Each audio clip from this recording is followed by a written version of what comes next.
سورہ فاتحہ دعاؤں کی ماں ہے، کتاب ام الکتاب بھی کہتے ہیں اسے، لیکن سورہ فاتحہ از دی مدر آف آل دعا. If you think about it، کیسے؟ سب سے پہلے آپ اللہ کی حمد بیان کر رہے ہیں، پھر آپ اللہ کو واسطہ دے رہے ہیں اس کے نام کا. یہ بیسٹ دعا ہوتی ہے، پہلے حمد بیان کی جائے پھر واسطہ دیا جائے. کس چیز کا واسطہ ہے؟ الرحمن الرحیم. پھر ایک اور واسطہ ہے مالک یوم الدین، ایکنالجمنٹ ہے کہ اللہ آپ ہی ہیں مالک یوم الدین.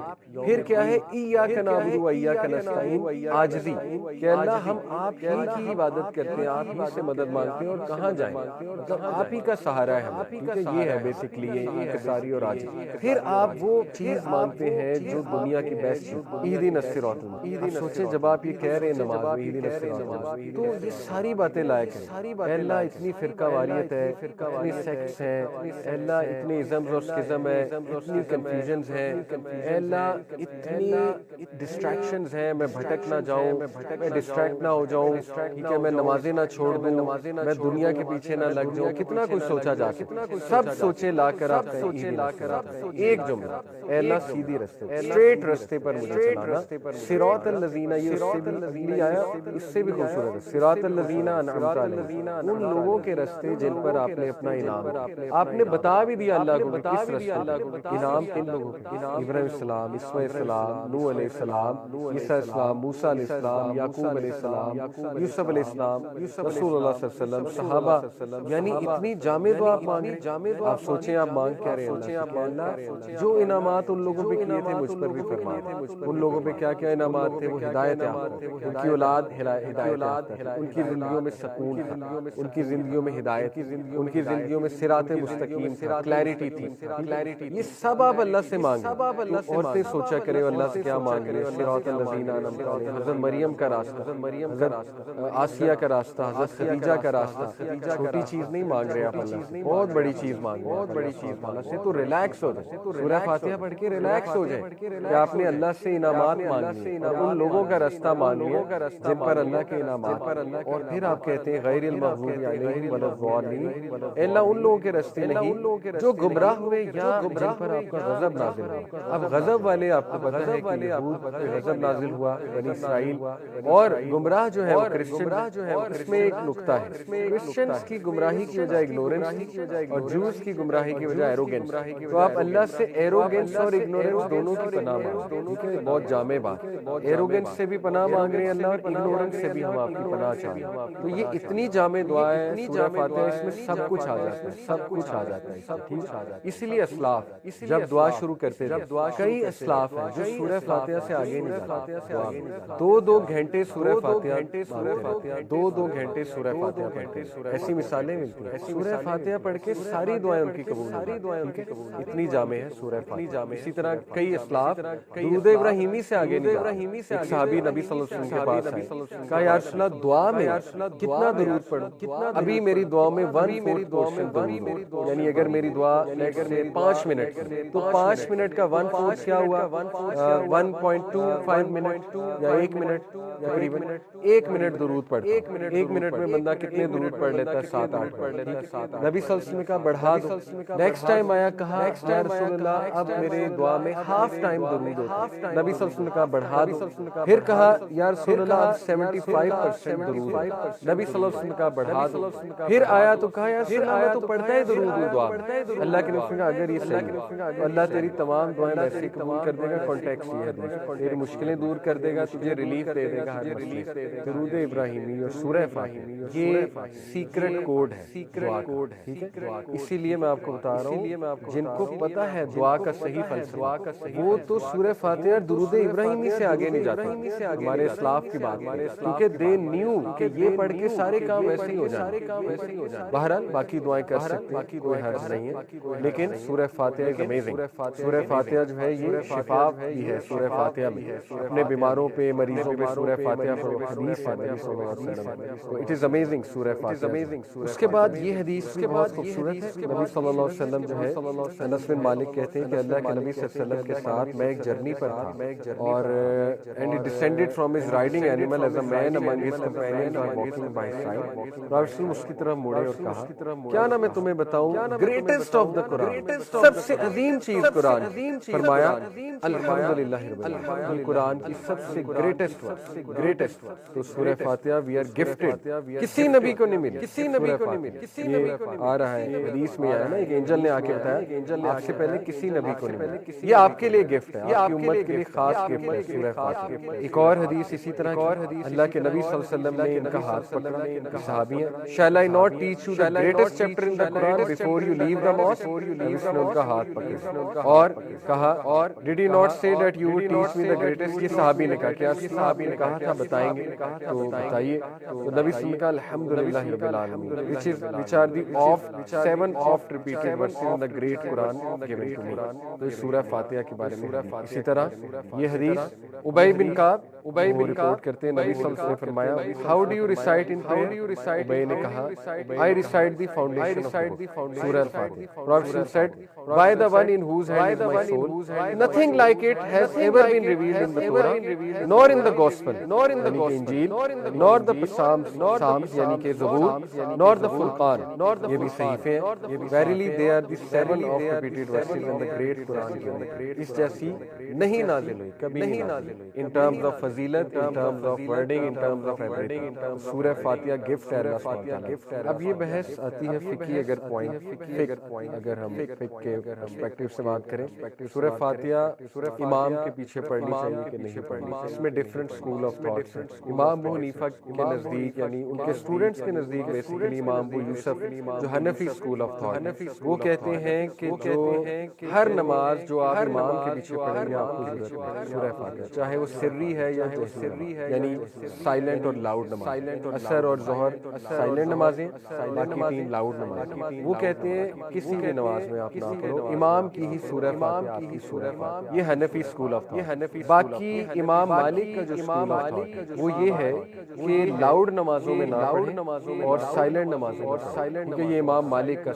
امام شافعی اور امام احمد بن حنبل دونوں کا اسکول آف تھاٹ ہے کہ پڑھنی اور کب پڑھنی ہے. اصل میں وہ پھر اماموں کی بھی ٹریننگ ہوئی. امام شافعی کے اسکول آف تھاٹ میں امام کو چاہیے کہ سورہ فاتحہ بہت ٹھہر کے پڑھے. اور آپ نے جو شافعی امامز ہیں، کبھی آپ عرب کنٹریز میں گئے تو وہ سورہ فاتحہ اسی طرح پڑھے، جیسے الحمدللہ رب العالمین کے بعد وہ سائلنٹ ہو جائے 3-4 سیکنڈ کے لیے، کیونکہ ان کا اسکول آف تھاٹ ہے کہ پیچھے والے پڑھ لیں تاکہ ٹکراؤ نہ ہو. کیونکہ قرآن میں آتا ہے نا، جب قرآن پڑھا جا رہا ہو تو آپ نہ بولو. تو اس حدیث کو لے کے بھی امام ابو حنیفہ اور ان کے اسٹوڈنٹس کہتے ہیں کہ سورہ فاتحہ جب پڑھی جا رہی تو آپ پیچھے کیوں ریپیٹ کر رہے ہیں؟ ٹکراؤ آ رہا ہے نا قرآن. اس کو خیر امام بخاری نے اس کا جواب دیا ہے. امام بخاری اس کے قائل تھے نا کہ ہر نماز میں آپ نے پڑھنا، تو اس کا جواب انہوں نے یہ دیا تھا کہ ایکسیپشن از دیر، یعنی کچھ احادیث میں جب خود ہی ایکسیپشن مل جائے ہمیں تو وہ حکم لاگو نہیں ہوتا جو قرآن کا سورہ الاعراف میں حکم ہے نا کہ جب قرآن پڑھا جا رہا ہو تو خاموشی سے سنو تاکہ تم پہ رحم کیا جائے. یہ ہے وہ ہے. تو وہ یہ کہتے ہیں کہ دیکھیں سورہ فاتحہ اس کی ایکسیپشن ہے کہ وہ آپ نے پڑھنی ہے، لیکن اس کا بیسٹ طریقہ ہے کہ امام اس کے دو طریقے. ایک امام شافعی والا کہ امام خود ٹھہر کے، پاکستانی مساجد میں کچھ امام ہے ٹھہر کے پڑھتے ہیں، آپ نے نوٹ کیا ہوگا. شاید وہ اسی لیے اس طرح کرتے ہیں کہ پیچھے کچھ لوگ اگر پڑھ رہے ہیں تو وہ ساتھ پڑھ لیں. دوسرا طریقہ ہے کہ جب امام پڑھ چکا تو پھر آپ پڑھیں. وہ بھی کچھ امام کرتے ہیں کہ وہ سورہ فاتحہ پڑھنے کے بعد 5-6 سیکنڈ چپ رہے اور سورہ اگلی سٹارٹ نہیں کرتے. وہ بھی اس لیے کہ پیچھے والے پڑھ لیں. لیکن ہمارے ہاں پتہ ہے زیادہ تر مساجد میں سورہ فاتحہ بہت تیز پڑھی جاتی ہے اور اس میں کوئی گیپ نہیں دیا جاتا، نہ ہی سورہ فاتحہ کے بعد سورہ میں کوئی گیپ دیا جاتا ہے، فوراً سورہ شروع ہوتا ہے. اس کیس میں کیا کریں؟ اس کیس میں پھر مجبوری ہے کہ میں جس اسکول آف تھاٹ کا قائل ہوں میں اپنا بتا دوں، میں اس کا قائل ہوں کہ ہر نماز پڑھیں چاہے لاؤڈ ہو چاہے سائلنٹ ہو. ٹھیک ہے. باقی امام مالک کا اسکول آف تھاٹ کچھ لوگ ان کو فالو کرتے ہیں، امام مالک کو، اور کافی مزید ائمہ کرام ان کی بھی رائے امام مالک والی رائے، یہ والی رائے معتدل. لیکن پرسنلی اسپیکنگ میرے مطابق یا جتنے اسکالر سے میں نے پوچھا ہر نماز میں سورہ فاتحہ پڑھ لینی چاہیے، سری ہو یا جہری ہو. اب سوال یہ پیدا ہوتا ہے کہ وہ ایک حدیث ہے نبی صلی اللہ علیہ وسلم نے فرمایا کہ صحابہ پڑھا کرتے تھے نا اللہ کے نبی کے پیچھے سورہ فاتحہ فجر کی نماز. نبی صلی اللہ علیہ وسلم نے پوچھا کہ یہ کیا کرتے ہو تم؟ تو صحابہ نے فرمایا ہم آپ کے پیچھے پڑھتے ہیں. نبی صلی اللہ علیہ وسلم نے فرمایا کہ آپ جو ہے وہ ابو ہریرہ کے غالباً یہ قول ہے کہ دل میں پڑھ لیا کرو، دل نفس میں پڑھ لیا، یا نبی وسلم کے الفاظ ہیں ابھی میرے سامنے، سوری وہ حدیث، کچھ لوگ اس کو کوٹ کرتے ہیں، کہتے ہیں دیکھیں یہاں پہ منع فرمایا، منع نہیں فرمایا، نفس یہ جو اسکالرز اس کے قائل ہیں کہ امام کے پیچھے آپ نے پڑھنی پڑھنی، کہہ رہے ہیں کہ یہاں جو نفس سے مراد ہے، نفس میں پڑھ لیا کرو، اس سے مراد ہے محاورتاً آہستہ پڑھ لیا، اونچی نہ پڑھا کرو کہ امام نہ ڈسٹرب، یہ بات ہے۔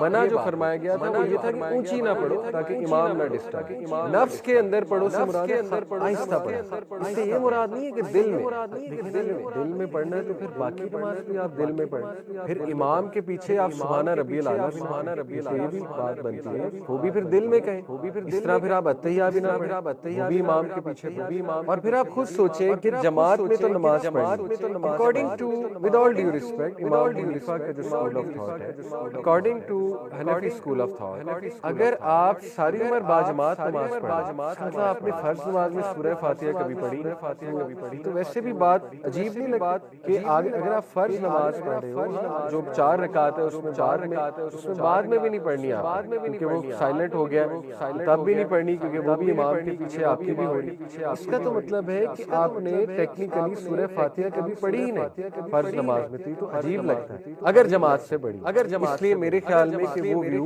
ویک ہے، وہ ویک بھی ہے اور رسک بھی ہے بہت بڑی۔ تو آج جو معتدل اوپینین ہے وہ ایک امام مالک کا کہا جاتا ہے، اور سیفسٹ اوپینین آئی بلیو یہ ہے کہ آپ پڑھ لیں، اور انشاءاللہ اللہ نوز کہ آپ پڑھنا چاہ رہے ہیں تو امام کے پیچھے آپ پڑھ لیں، اب امام گیپ نہیں دے رہا تو اس سے ریکویسٹ کی جا سکتی ہے، میں بھی امام سے کہ اگر آپ موقع دیں ہم پیچھے آپ کو پڑھ لیں، امام کو فیڈ بیک دی جا سکتی ہے، لیکن میرے خیال میں سورہ فاتحہ جو ہے پڑھ لینی چاہیے۔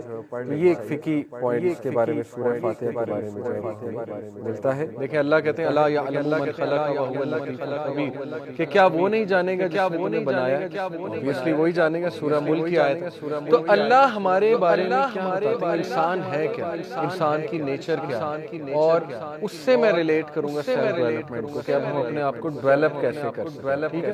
ویسے تو سائیکولوجیکلی دیکھا جائے تو بہت اس پہ کام آج کل ہو رہا ہے کہ ٹائم مینجمنٹ کیسے کی جائے، اسٹریس مینجمنٹ، سلیپ مینجمنٹ، پھر یہ کہ اپنے آپ کو پروڈکٹیو ایکٹیویٹیز میں کیسے بزی رکھا جائے، کمیونیکیشن سکلز کیسے گرو کی، یہ سب سیلف ڈیولپمنٹ کے ٹاپک، لیکن قرآن مجید اور اللہ سبحانہ وتعالیٰ نے ہمارے سامنے اتنا سمپلیفائی کر دیا نا اس چیز کہ بس یہ کرو، یہ کرو تمہاری پرسنالٹی ٹھیک ہو جائے گی، تمہاری سیلف ڈیولپمنٹ ہو جائے گی۔ سب سے پہلے اللہ نے سورہ قیامہ میں سب سے پہلے میں آپ کے سامنے نفس لوامہ کا دستہ، نفس اور روح کیا ہے یہ میں آپ کو آسان الفاظ میں اگر بتاؤں، اس پہ خیر کافی ڈسکشن ڈیبیٹ موجود ہے اسکالرز کی، لیکن ان شارٹ یہ کہ نفس از دی سافٹ ویئر، روح از دی ہارڈ ویئر۔ نفس ہمارے جو 3 نفس ہیں یہ ہمارے بیہیویئر کو ڈائریکٹ، سائیکالوجی ہمیں بتاتی ہے کہ کیمیکلز ہمارے بیہیویئر کو ڈائریکٹ کرتی ہے، ڈوپامین وہ پلیجر کا کیمیکل ہے، سیروٹونین وہ خوشی کا کیمیکل ہے، ٹھیک ہے، انڈورفین پین کا کیمیکل ہے، تو بالکل ٹھیک ہے، یہ ریسرچ موجود ہے، صحیح ہوگا، اللہ نے بنائے وہ کیمیکلز، لیکن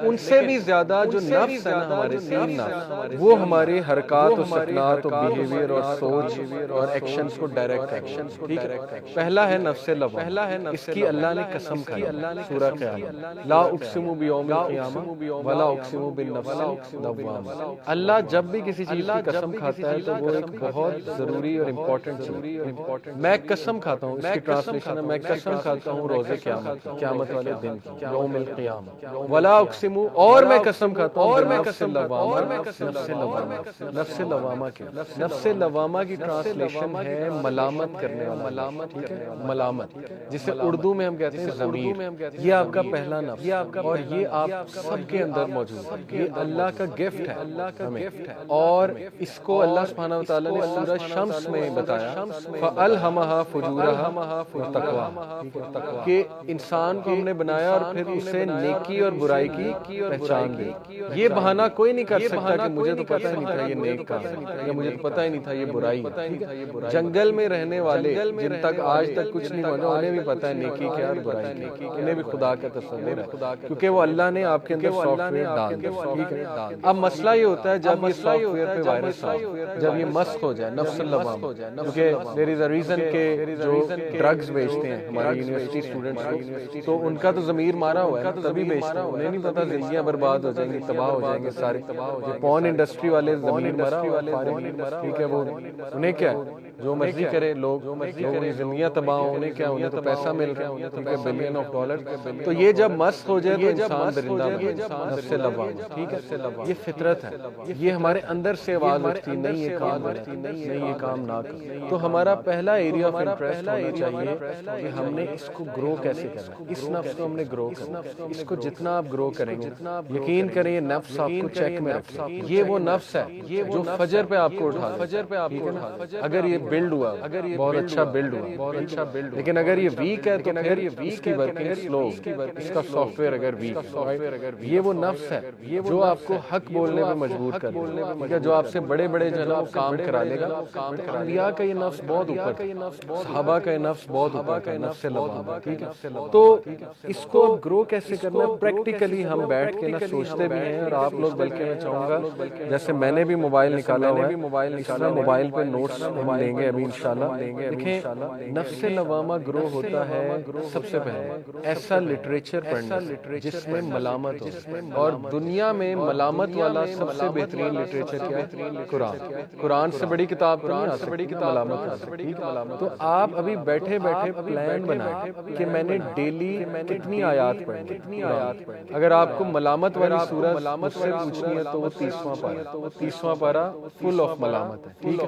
گول ابھی سے بنا لیں کہ میں نے روزانہ 5 آیات 10 آیات، لیکن وہ آپ نے فالو کرنا. پریکٹیکل ایکشن سے زندگی چینج ہوتی ہے، صرف لیکچر سن کے نہیں. تو ہم پریکٹیکل ایکشنز کی بات کریں. تو گول یہ ہے کہ جو مرضی ہو جائے، دنیا ادھر کی ادھر ہو جائے، قرآن کی مس ہو جائے، اس کی جو ہے نا میں نے تلاوت کرنی ہے. اور ریئلسٹک گولز بنائیں. ہم نہیں کہہ رہے سورہ البقرہ ڈیلی پڑھیں، ہم کہہ رہے ہیں 5 آیات پڑھیں، 10 آیات پڑھیں، لیکن ترجمے کے ساتھ، اور 30واں پارہ، ٹھیک ہے.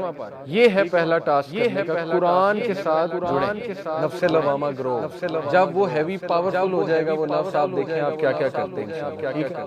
دوسرا کرنے والا کام ایسا لٹریچر دیکھیں جیسے دارالاسلام کی کتابیں ہیں، دعاؤں کے اوپر، دعاؤں کی قبولیت کی سٹوریز، اس پہ ایک کتاب کہ لوگوں کی کیسی کیسی دعائیں قبول ہوئی، ٹھیک ہے. اس سے یہ کہ بندے کا ایمان بوسٹ ہوتا ہے. پھر ایک وہاں پہ کتاب ہے کہ سٹوریز آف ریپینٹنس، ایسے ایسے واقعات ہیں تاریخ کے کہ اللہ نے کن کن لوگوں کو معاف کیا، کہ لوگوں نے رجوع کیسے کیا، اللہ سے معافی کیسے مانگی. یہ ملامت ہو گیا. اسی طرح صحابہ کی سٹوری. تو پہلا کام کرنے والا یہ ہے کہ ملامت والی چیزیں آپ کو نظر آ رہی ہیں، اس کا پریکٹیکل سلوشن جو آپ کا سوشل میڈیا کا سب سے زیادہ ٹائم ہم سوشل میڈیا پہ گزارتے، جو مرضی کر لیں، تو بہتر یہ ہے کہ اس کو پیجز جوائن کر لیں جو ریمائنڈرز والے، وزڈم والے. یہ کلین اپ کریں اپنے سوشل میڈیا کو، فضول چیزیں ختم اور پروڈکٹیو چیزیں آ رہی، نظر ہی وہ چیز آ رہی، ریمائنڈر آ رہا ہے، ٹھیک ہے نا. حدیث صحابہ کے کوٹس انسٹا پہ اتنے کمال پیجز ہیں، صحابہ کوٹس ایک پیج ہے، ٹھیک ہے نا. اس طرح اسلامک ریمائنڈرز ایک پیج ہے، یوتھ کلب کے پیجز ہیں. اسی طرح فیس بک، یوٹیوب پہ آپ کے شارٹس ہی وہ ہیں جو ریمائنڈر ہے، اچھا نالج ہے. دیکھیں میرے شارٹس اگر میں آپ کو کبھی دکھاؤں کیا آئے گا، آپ کو پتا نا الگوریدمز ہوتے ہیں، جو آپ زیادہ دیکھتے ہیں وہی پر شارٹس آتے ہیں. الحمدللہ میرے شارٹس میں یا کوئی اسلامک ریمائنڈر آ رہا ہے 30 سیکنڈ، آج کل بڑے اچھے شارٹس بنے، یا کوئی ڈیبیٹ کا پارٹ آ رہا ہے، کوئی فیمنزم پہ ڈیبیٹ ہے، کیونکہ میں نے وہ دیکھی بہت ان کے شارٹ. یا یہ کہ وہ آپ نے یو کے میں آرگنائزیشن ہے حمزہ دین ایک چینل ہے، اس کے چھوٹے 30 سیکنڈ کے آنسر وہ ڈیبیٹ کر رہے ہیں، 1 on 1، ٹھیک ہے نا، انگریزوں کے ساتھ وہ آ رہا ہے. ایسٹرو فزکس کی باتیں آ رہی ہیں انٹرسٹنگ، 30 سیکنڈ کی، گیلیکسیز کی، ٹائم ٹریول کی. اسی طرح ماشاءاللہ فلسافیکل چیزیں. یہ اس لیے ہے کیونکہ اوور دا ٹائم میں نے یوٹیوب پہ دیکھا ہی، تو ابھی آتا ہی، ٹھیک ہے، شارٹس آتے ہی. تو یہ ہے اصل میں کام کرنے والا کہ وہ چیز ہی آپ کے سامنے وہ ہو جو اس نفس کو گرو کرے. پھر اس کا ایک اور پریکٹیکل سولوشن ہے کہ ایسے لوگوں میں بیٹھے جو ملامت کر رہے ہیں، جیسے یہ لیکچر، اس کو مسٹ لیکچر دیکھیں، ایسے لیکچرز میں آیا کریں. آپ وہاں بھی دیکھ سکتے ہیں، یوٹیوب پہ بھی دیکھ سکتے ہیں، ہماری ویڈیوز موجود ہیں، لیکن چل کر آنا یہ ایک اسپیشل چیز ہے، ٹھیک ہے. یہ اللہ کو جسچر. میرا دوست ایئرپورٹ پہ آئے امریکہ سے، میں اسے کہوں کریم پہ آ سکتا ہے، اوبر کرا آ جا، لیکن جب میں خود پہنچ جاؤں پھول لے کے تو ایک جسچر.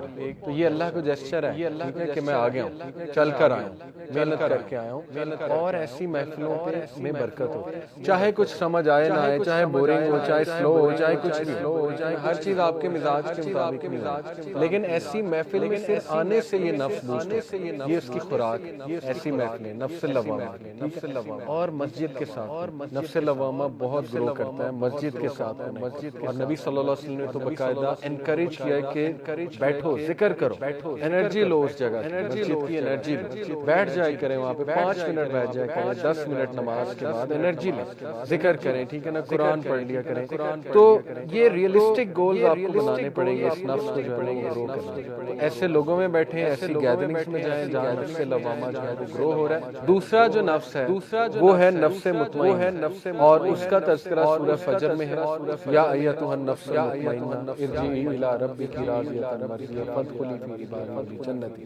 اللہ کہتے ہیں کہ اے نفس جو مطمئن، جو سیلف سیٹسفائیڈ ہے، اور اس کو سیلف ایکچولائزیشن کہتے ہیں سائیکالوجی کی لینگویج میں۔ سیلف ایکچولائزیشن وہ سٹیج ہوتی ہے جو ہر انسان پا سکتا ہے۔ علامہ محمد اقبال کے مطابق وہ خودی کا کنسپٹ، خودی کو کر بلند اتنا، خودی سیلف ایکچولائزیشن اور نفس مطمئنہ میرے نزدیک ایک ہی چیز ہے۔ سیلف ایکچولائزیشن وہ سٹیج ہوتی ہے جب بندہ دنیا کی پریشانیوں سے بری ہو اور بہت بڑے بڑے کام کر جاتا ہے۔ اور ایبراہم میسلو ایک سائیکالوجسٹ ہے، اس نے پورا پیرامڈ ہائرارکی آف نیڈ سے وہ سیلف ایکچولائزیشن سمجھا۔ اس نے کہا سب سے پہلے انسان کی بیسک نیڈ ہیں وہ پوری ہوتی ہیں، سیکس ہے، سلیپ ہے، ہنگر ہے، اس کے بعد اس کی کچھ لو اینڈ سیلف اسٹیم کی نیڈ ہوتی ہیں وہ پوری ہوتی ہیں، پھر بلونگنگنیس، پھر سیلف اسٹیم، یعنی وہ چاہتا ہے اس کی ایک شناخت ہو، وہ ایک سوسائٹی کو کچھ انپٹ دے، اسے لو چاہیے، اسے آپس میں مل جل کے رہنا چاہیے، یہ بھی ہو جاتی ہے۔ آہستہ آہستہ وہ سیلف ایکچولائزیشن، یعنی وہ ایک ایسا انسان بن جاتا ہے جو انڈیپینڈنٹ ہو جاتا ہے، بری ہو جاتا ہے دنیا کی پریشانیوں سے، اور وہ بہت بڑا کام کر جاتا ہے۔ اس کی مثالیں وہ لیڈرز سے دیتا ہے، مدر ٹیریسا ہو گئی، ٹھیک ہے نا، اس طرح ابراہم لنکن ہو گیا، اس کی مثال دیتا ہے کہ کتنا بڑا وہ کام کر گیا۔ لیکن خیر ہم تو انبیاء کی مثالیں دیں گے، انبیاء تو بغیر بیسک نیڈز کے سیلف ایکچولائزیشن کرتے، وہ تو کہتا ہے پہلے بیسک نیڈز پوری ہوں گی پھر آپ اوپر آئیں گے۔ انبیاء کی تو بیسک نیڈز پوری نہیں، کھانے کو نہیں ہوتا تھا کئی دن، ٹھیک ہے نا، تو اس کے باوجود وہ سیلف ایکچولائزیشن اللہ کو پہچان لے، they knew who Allah is، ٹھیک ہے۔ تو نفس مطمئنہ یعنی جو میں کہہ رہا ہوں سیلف ایکچولائزیشن وہ کیسے گرو ہو، اس پہ اب پریکٹیکلی ہم دیکھتے ہیں کیا کیا جا سکتا ہے۔ اچھا، مطمئن ورڈ تو آپ کو سیلف ایکسپلینیٹری ہے کہ اطمینان، ایسے کام جس سے اطمینان ہے۔ سائیکولوجیکلی پروون ہے کہ ڈپریشن سے اگر آپ نے نکلنا ہے نا اور اینگزائٹی سے، تو آپ دوسروں کی مدد کریں، یہ اس پہ تو اب سائیکالوجی بہت بات ہے۔ گریٹیٹیوڈ پورا چیپٹر پڑھا ہے میں نے، گریٹیٹیوڈ سمجھتے ہیں نا، شکر گزاری، گریٹیٹیوڈ پازیٹیو سائیکالوجی میں میں نے پورا چیپٹر پڑھا، اس میں انہوں نے ریسرچز کوٹ کیے ہیں کہ وہ لوگ جن کو گریٹیٹیوڈ کی عادت ہوتی ہے، شکر گزاری کی اور دوسروں کی مدد کرنے کی، کیونکہ گریٹیٹیوڈ والے لوگ جو ہے نا وہ اپریشیٹو بھی ہوتے ہیں، وہ دوسروں کو تھینک یو بھی بولیں گے، جزاک اللہ بھی بولیں گے، گریٹیٹیوڈ شو کریں گے، وہ اللہ کو گریٹیٹیوڈ شو کریں گے، پھر یہ کہ وہ دوسروں کے لیے نرم ہوں گے، گریٹیٹیوڈ ہے تو ان کے برین کی ویوز کو، ڈیلٹا ویوز، الفا ویوز، بیٹا ویوز، یہ برین کی ویوز ہوتی ہیں، ان کو اسٹڈی کیا گیا تو وہ بہت ہائی تھی، جتنی یہ ویوز ہائی ہوتی ہیں اس کا مطلب آپ کی تھنکنگ اچھی ہے، آپ کی انالیٹیکل ایبیلٹی اچھی ہے، آپ سمجھدار، یہ مطلب ہے ان شارٹ، ان کی وہ بہت ہائی تھی۔ کن لوگوں کی؟ جن کو گریٹیٹیوڈ کرنے کی بہت عادت ہے، وہ انہوں نے ٹریک آؤٹ کیے، ٹھیک ہے، جو بھی کیا ہوگا جیسے بھی، تو یہ تو اب سائنس پروو کر رہی ہے کہ آپ نے ڈپریشن سے نکلنا ہے، انگزائٹی سے نکلنا ہے تو دوسروں کی مدد۔ لاسٹ ایئر میری ایک بھائی سے ملاقات ہوئی اور وہ بھی ماشاءاللہ دائی ہیں، وہ ایک ڈپریشن سے گزرے، بہت بڑی ڈپریشن۔ ہر انسان کی زندگی میں کوئی نہ کوئی ایسا واقعہ ہوتا ہے جو بہت زیادہ اسے ڈپریس کر دے، تو انہوں نے خود اپنا ایکسپیرینس شیئر کیا کہ میں سیلاب جب آیا تھا، ناز سے سیلاب آیا تھا، میں گھر سے نکلا اور سیلاب زدگان کی مدد، کمفرٹ زون سے نکل اور میری ڈپریشن کے ڈپریشن ختم۔ اس لیے پریکٹیکل ایکشن لیں، دوسروں کی مدد۔ اب ظاہر ہے ہر کوئی نہیں جا سکتا شہر چھوڑ کے باہر، تو اپنے ارد گرد ایونیوز ڈھونڈیں، کمیونٹی سروس کی، سوشل ویلفیئر کی، ٹھیک ہے، ایسی آرگنائزیشن، یا خود شروع کر دیں، don't wait for an organization, اپنا گروپ بنا لیں محلے، جس طرح سائیکلنگ اکٹھے کرتے ہیں، بیڈمنٹن اکٹھے کرتے ہیں، فٹ بال اکٹھے کھیلتے ہیں، تو سنڈے کے سنڈے کیوں نہیں چلڈرن ہاسپٹل میں تو جا ہاسپٹل گروپ بنانا، وہاں کینسر پیشنٹس دیکھیں، آپ کی آنکھیں کھل جائیں گی، آپ کا تزکیہ ہوگا، تو یہ خود بھی آپ کر سکتے، گروپ بنا لیں محلے کا، چلیں جی دیگ پکواتے ہیں، سب پاکٹ منی سے کچھ نہ کچھ دیں، دیگ پکوائیں، سیونگ کریں، وہ دیگ سے خود غریبوں کو کھانا ڈال کے دیں، آپ دیکھیں آپ کا نفس مطمئنہ کتنی آپ کو خوشی ہوتی ہے۔ تو یہ پریکٹیکل کام ہے، اس لیے ویٹ کسی کا نہ کریں، خود اپنے گروپس بنا لیں یا خود کرنا شروع کر دیں ان چیز، اور اس سے ڈپریشن اور انگزائٹی کیور۔ یہ سورہ ضحیٰ میں بھی اللہ نے بتایا کہ الم یجد کا یتیما فآویٰ ووجدک ضالا فہدی ووجدک عائلا فاغنی، کہ اے نبی تمہیں غنی کیا اللہ نے، تم جب یتیم تھے تمہاری حفاظت کی کفالت کی اللہ نے، تم ہدایت تلاش کر رہے تھے فہدی، اللہ نے ہدایت دے دی، اس لیے فاما الیتیم فلا تقہر واما السائل فلا تنہر، اس لیے یتیم کی کفالت یا یتیم کی مدد اور مسکین کو کھانا کھلانا، اور مسکین اور غریب کی مدد۔ تو دیکھیں یہ سلوشن ہے ڈپریشن سے نکلنے، ٹھیک ہے؟ نفس مطمئنہ آپ کا جتنا بڑا ہوگا، آپ یہ ڈپریشن، انگزائٹی، اسٹریس، یہ چیزیں پیچھے رہ جائیں گے، بہت پیچھے رہ جائیں گے۔ گوروں کے پاس جو ہے نا، اب وہ تو سائنس کے تھرو پروف کر رہے ہیں، ہمیں تو نبی صلی اللہ علیہ وسلم نے پہلے ہی بتا دیا۔ دیکھیں اپنے ماں باپ کی مدد پریکٹیکلی، لاسٹ ٹائم کب آپ نے اپنے فادر کو دوائی کھلائی تھی، مدر کو دوائی کھلائی، یا پوچھا تھا آپ کیا دوائیاں کھا رہے ہیں؟ کے پیرنٹس کھاتے ہیں، بلڈ پریشر کی ہو سکتی ہے، کسی اور چیز کی ہو سکتی ہے، ہمارا تو کنسرن ہی نہیں ہے کہ وہ کیا کرتے ہیں، ہمارا کنسرن یہ ہے کہ وہ ہمیں کیا دے رہے ہیں، لیکن ہم تو صرف اس نظر سے ماں باپ کو دیکھتے ہیں۔ تو دیکھیں ماں باپ کی مدد کریں، آپ خوش رہیں گے، آپ کا یہ نفس گرو کرے گا، اپنے سبلنگز کی مدد کریں، ہیلپنگ ہینڈ بنیں، محلے میں ہیلپنگ ہینڈ بنیں۔ میں نے سب سے زیادہ خوش زندگی میں لوگوں کو دیکھا جو دوسروں کی مدد کرتے ہیں، اور پھر جس طرح کا آپ لائف گزاریں گے اسی طرح کی موت آئے گی۔ میرے ایک دوست تھے عمیر بھائی، یوتھ کلب کے سوشل ویلفیئر کے ہیڈ، اب بلال عزیز پتہ ہے نا، پہلے عمیر بھائی تھے، فوت ہو 2015 میں فوت ہو، 2014 میں فوت ہو۔ کس طرح فوت ہوئے؟ ایکسیڈنٹ ہوا۔ ماشاءاللہ میں ان کے بارے میں بتا سکتا ہوں، ان سے زیادہ ہیلپ فل بندہ میں نے زندگی میں، وہ انسان تھا کہ اگر ہم نے رات 2 بجے بھی کال کر کے کہیں بلائیں نہ پہنچ جاتے تھے مدد کرنے۔ ان کو کیا پروجیکٹس تھے، وہ خود ذمہ لیے تھے، بیوائیں جو تھی ان کو تلاش کیا انہوں نے، ریسرچ کی، جو حقدار بیوائیں ان کو راشن پہنچاتے تھے، یوتھ کلب اس میں سپورٹ کرتا تھا، ڈونیشن وغیرہ۔ یہ پروجیکٹ لیڈ کر رہے تھے، افطاری پروجیکٹ لیڈ کر رہے تھے رمضان میں یوتھ کلب کا، ماشاءاللہ۔ علماء، غریب علماء، آپ کو پتہ ہے علماء بیچارے کی تنخواہ بہت کم ہے، بہت وہ نیک لوگ ہوتے ہیں لیکن ایک تنخواہ، تو وہ بھی ان کو بھی ضرورت ہو سکتی ہے، نیک لوگ ہیں، محنت کر رہے ہیں، دنیا کو ظاہر ہے انہوں نے ہماری طرح تو نہیں، اب وہ اتنا زیادہ کما رہے ہیں کارپوریٹ سیکٹر میں جا کے، تو ان کی لسٹ ان کے پاس، ان کو کوئی فریج دلوا دیا، کسی کو کوئی ہیلپ بغیر کسی اس کے نام لیے بغیر یا بغیر، ان کی ڈیتھ کیسے ہوئی؟